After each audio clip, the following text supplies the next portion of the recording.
Baik, jadi alhamdulillah sebagaimana surat yang telah sama-sama diterima oleh kawan-kawan anggota DPRD tertanggal 29/2021 yang ditandatangani oleh Pak Ketua Pak Sunarto. Isi atau perihal daripada surat adalah pengambilan keputusan terhadap Raperda RPJMD Kabupaten Ponorogo tahun 2021-2026. Berdasar pada surat yang disampaikan kepada para anggota atas rapat paripurna, alhamdulillah kawan-kawan anggota DPRD telah hadir sebanyak 29 sesuai dengan daftar hadir yang dibacakan oleh Sekretariat DPRD. Nah, oleh karena itu rapat setelah kami menunggu kawan-kawan yang lain, pimpinan yang lain, kami konfirmasi kepada Pak Sekwan, ya, karena dari para peserta rapat sudah hadir, Ibu Wakil Bupati juga sudah hadir. Jam sudah menunjukkan mendekati kalau nggak salah jam 11.00. Ya, akhirnya rapat kami buka. Setelah rapat kami buka, kemudian kami sampaikan sesuai dengan ketentuan yang diatur di pasal 120, di mana kalau kita ingin mengesahkan, ingin memutuskan yang namanya peraturan daerah, yang namanya APBD, itu dihadiri ya sedikitnya 2/3 atau 30 anggota DPRD. Nah, karena yang hadir kemarin itu setelah dilaporkan hanya 29, dan berdasarkan ketentuan pasal 112 ayat 4 bahwa Pak Bupati tidak bisa hadir karena untuk pengambilan keputusan atas rancangan perda dalam ketentuan pasal 112 ayat 4 wajib dihadiri oleh Pak Bupati.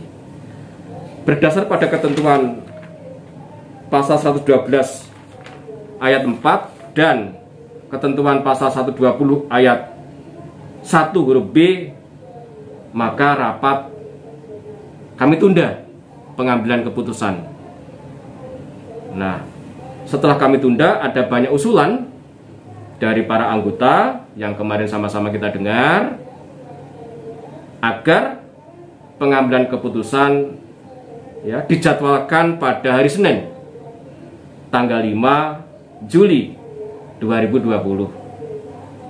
Sehingga pada tanggal 5 Juli 2020 rapat pengambilan keputusan atas 2 raperda, 1 RPJMD, 2 penyelenggaraan kearsipan akan kita laksanakan kembali dalam agenda pengambilan keputusan.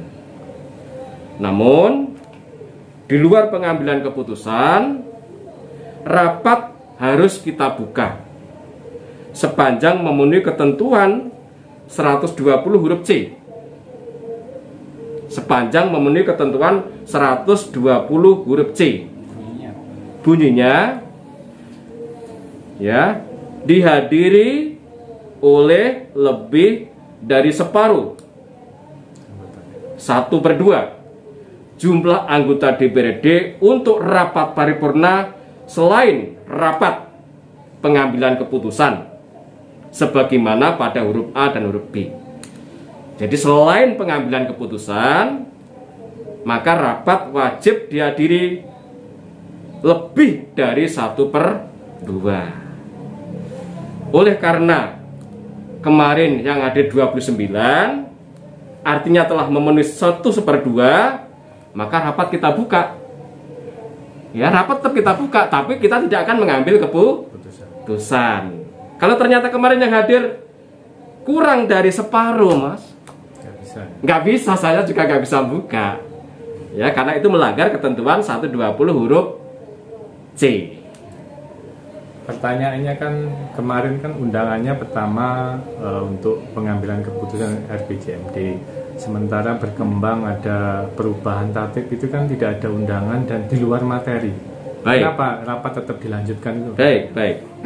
Jadi terkait dengan perubahan tatip itu sebagaimana yang kami kemarin bacakan berdasarkan surat edaran dari Kementerian Dalam Negeri terkait dengan pandemi COVID, dan itu ada korelasinya dengan rapat-rapat untuk bagaimana di masa pandemi ini prokes menjadi sesuatu yang utama. Sementara berdasarkan surat yang disampaikan oleh kementerian, selama masa pandemi dalam pembahasan raperda bisa melalui teknologi termasuk virtual.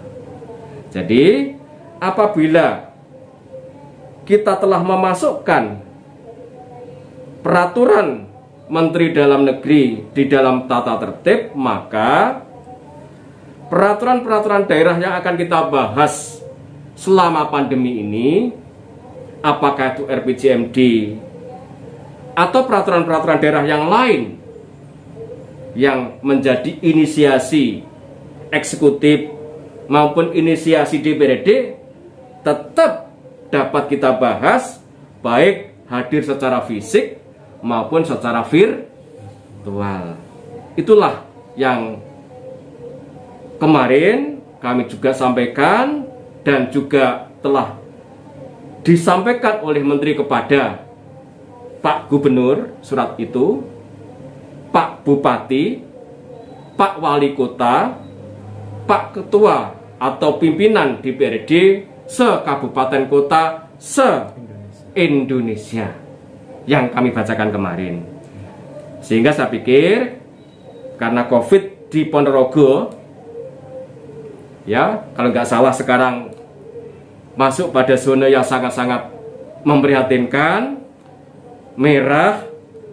Bahkan kami mendengar setiap hari di rumah sakit banyak yang meninggal. Kebetulan keluarga kami keluarga kesehatan. Rasanya tidak salah apabila tatip kita segera mengakomodir apa yang telah dikirimkan oleh Kementerian Dalam Negeri untuk bisa diadopsi di dalam peraturan tata tertib. Dan itu tidak hanya untuk RPJMD saja, itu seluruh peraturan daerah baik inisiasi eksekutif maupun legislatif selama pandemi, agar dua-duanya bisa jalan. Fungsi kami sebagai fungsi legislasi juga bisa jalan, fungsi kami sebagai fungsi kontrol juga bisa jalan, fungsi kami sebagai fungsi budgeting juga bisa jalan, apakah melalui fisik atau melalui virtual. Kita masukkanlah di dalam ya peraturan tata tertib sehingga tidak ada debatable lagi. Toh sudah ada peraturan menteri menjadi konsideran yang kemarin juga menjadi pertimbangan perdebatan di dalam memasukkan revisi peraturan tata tertib. Begitu. Ini ada pertanyaan kembali soal memasukkannya SE Mendagri ke dalam tatip. Kan selama ini informasinya untuk perubahan tatip kan butuh fasilitasi dan butuh pembahasan. Apakah dengan perubahan tatip dalam rapat paripurna kemarin itu bisa langsung dipraktekkan dalam tanggal hari Senin 5 Juli 2021 dalam pengambilan keputusan dua raperda itu, Pak? Sebetulnya di tatip kita sebelum peraturan Menteri Dalam Negeri itu ada, itu juga sudah kita atur. Ya, apabila rapat-rapat dalam keadaan ya mendesak, bahasanya kahar, maka rapat-rapat paripurna bisa dilaksanakan di luar gedung. Dan itu pernah kita lakukan pada saat Pak Bupati, Pak Amin. Ya, kita geser rapat itu di Bojonegoro. Ya kan, kala itu. Jadi kalau toh kawan-kawan ini ya semuanya berpikir untuk Ponorogo, ya, virtual, fisik, atau apa namanya, saya pikir ini sesuatu yang teknis saja. Hal-hal yang sifatnya hanya teknis. Yang terpenting adalah apakah RPJMD ini pro rakyat atau tidak. Apakah merubah tatib ini untuk mempersulit kita dalam rapat-rapat, atau malah untuk mempermudah kita dalam fungsi pengawasan, fungsi anggaran, fungsi legislasi. Ini yang harus kita nomor satukan dulu. Kalau memang ini mempermudah dengan adanya perubahan-perubahan ini, seharusnya tidak menjadi sebuah persoalan. Tapi kalau itu malah mempersulit kita untuk menjalankan 3 fungsi, saya setuju. Agar terkait dengan SE atau surat edaran ini tidak dimasukkan, saya sangat setuju. Tetapi kalau gunanya untuk mempermudah bahwa kita sebagai wakil rakyat, bagaimana pembahasan walaupun COVID tetap jalan, pengawasan tetap jalan, budgeting tetap jalan, apakah salah kalau peraturan itu kita adopsi di dalam peraturan tata tertib kita, sehingga bisa lebih mewadai, sehingga tidak ada lagi debatable dalam pembahasan itu, walaupun apapun ini di ranah politik. Tapi harus kita nomor satukan adalah rakyat. Yang kita satukan adalah rakyat. Ya, bagaimana RPJMD ini segera rampung. Setelah ini kita akan membahas peraturan-peraturan daerah yang lain. Ya, laporan pertanggungjawaban, KUA PPAS, Induk, KUA PPAS perubahan, APBD Induk 2022, APBD perubahan, LHP. Banyak yang harus segera kita bahas. Kalau kita hanya memperdebatkan hal-hal yang sifatnya teknis, tapi merugikan masyarakat, kasihanlah masyarakat. Ya, makanya kemarin saya berani usulan kawan-kawan kita akomodir, karena menurut kami usulan kawan-kawan itu adalah untuk mempermudah fungsi DPRD dalam menjalankan fungsi kontrol, fungsi budgeting, dan fungsi legislasi. Itu, Mas. Saya butuh ketegasan, Pak. Artinya yang saya tanyakan tadi, apakah perubahan tatib yang dalam rapat paripurna itu akan bisa Iya, jadi terkait dengan perubahan tatib, bagaimana setelah kemarin kita rubah, tentu kita tidak akan meninggalkan mekanisme yang benar. Tapi kan semuanya harus melalui usulan dulu. Dan usulan ini telah disampaikan oleh kawan-kawan dalam rapat paripurna. Dan rapat paripurna berapat tertinggi. Setelah usulan masuk, tentu mekanisme berikutnya dibawa ke provinsi untuk mendapatkan fasilitasi.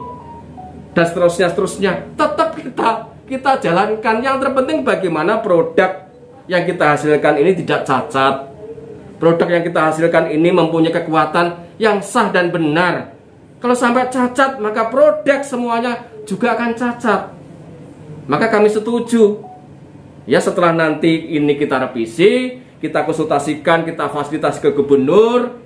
Setelah itu kemudian harus menjadi kesepakatan kita semua. Kalau sudah menjadi peraturan tata tertib, harus kita jalankan dan laksanakan.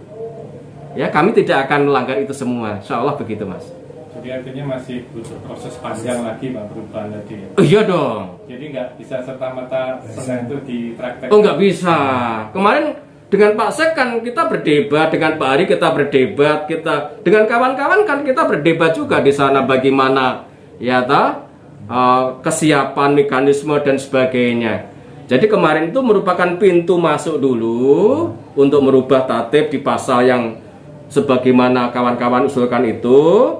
Nah, setelah itu terkait dengan perubahan-perubahan ini, ya kita bawa ke provinsi, sama dengan beberapa peraturan daerah lain, ya kan? Apakah benar apa salah kalau ini kita masukkan di konsideran? Kemarin kan ada perdebatan, yang Pak Hari tidak mengendaki masuk konsideran, yang lain masuk konsideran. Nah ini nantinya akan menjadi juri kan provinsi, bukan kami, ya kan? Jadi kalau kami tetap taat tunduk pada aturan yang benar lah. Ada